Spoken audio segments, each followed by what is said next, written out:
Welcome to our Cleancast today. Thanks for joining us. I titled this one, You Just Can't Find Good Companies Anymore. Well, it's September the 11th.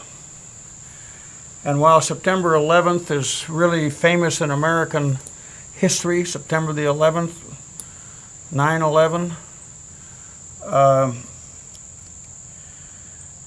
it's also famous because many of us are going to be in Las Vegas at the ISSA Interclean BSCAI contracting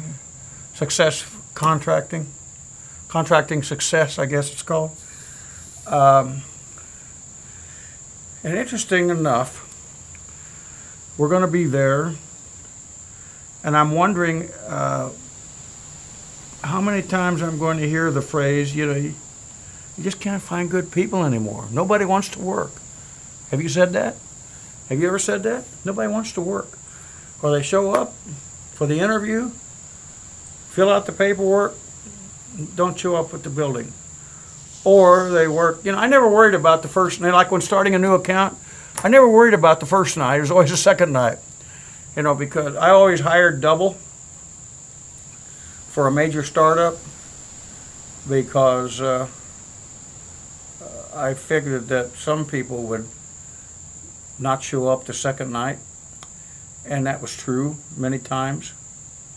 In fact, I had one building with 10 people that the people wanted a meeting. I agreed to take on the existing staff, and they were in-house, and I agreed to take them on at the insistence of the building owner, and they just told me right flat out that they wanted X dollars an hour more or they would walk.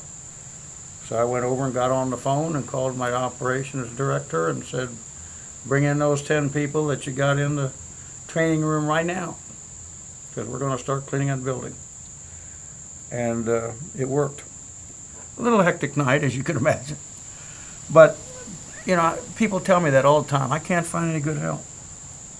Well, let me suggest something to you, that while we're lamenting that fact, many of us are going to have employees back at the home front that are going to be making statements like, you just can't find good companies anymore.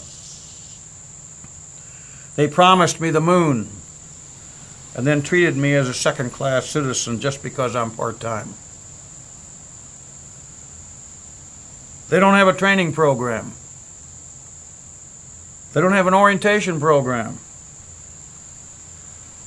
The only time I hear from someone in the company is when there's a complaint. I never get any compliments on the good things that I've done. Sound like anything you've done in your company? I think one of the things that bothers me the most in this industry is there's so many employers, so many BSC owners that I talk to. They say, well, they're only working part-time. They're only working there till for a week or two or a month or to get their Christmas money. Yeah, and that's the way they're thinking about it, if that's the way you're going to think about it. And I've done other Cleancasts on this and blogs on this and wherever I've been speaking, that if you're going to treat it that way, you'll never have a stable workforce. Your opportunity when you're in the interview is to explain to them the opportunities that exist in your company for growth. I had several people that came to me from being part-time with me, and then went full-time.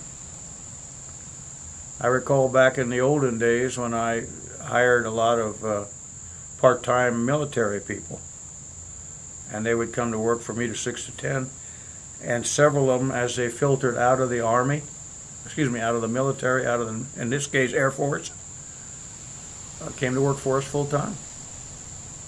They were good employees, reliable, quality.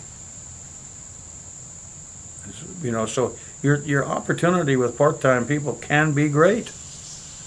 Oh yes, I know. You're saying, yeah, but some of them just getting through college and kind of like working in the hamburger stand. I understand that. But you know, it doesn't take a lot. So this year, let's say you have 2 part-timers that become great full-time area supervisors for you.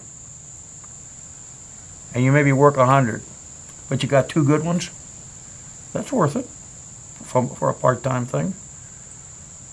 You know, we have to quit putting the attitudes that we think into the minds of our people. Again, they only hear from them when you have a complaint. Is that true? They never get a compliment. Is that true? They don't have a training program. Is that true?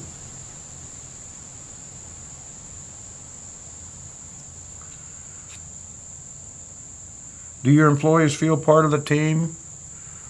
Or do they just say they only part-time? Do you say they're only part-time, so they won't be here long anymore? Anyway, in my book, Finding, Training, and Keeping Great Service Employees 101, I talk at great length about the attitude that you project toward a prospective employee will most often dictate what your turnover rate will be. Because you may hire them, but you won't keep them. And if you take the attitude that we have some worthy positions here, we have opportunities for growth and advancement, management eventually, your chances of retaining and having your turnover rate go down are really multiplied. See, if you don't think of them as an important asset, they'll think the same thing of you. If you don't show any care toward them, do you really think they're going to care about you? I want you to think about that. Think about this whole podcast, this whole cleancast that I've done. Do you make some change? Do you need to make some changes in your organization when you get home from this week?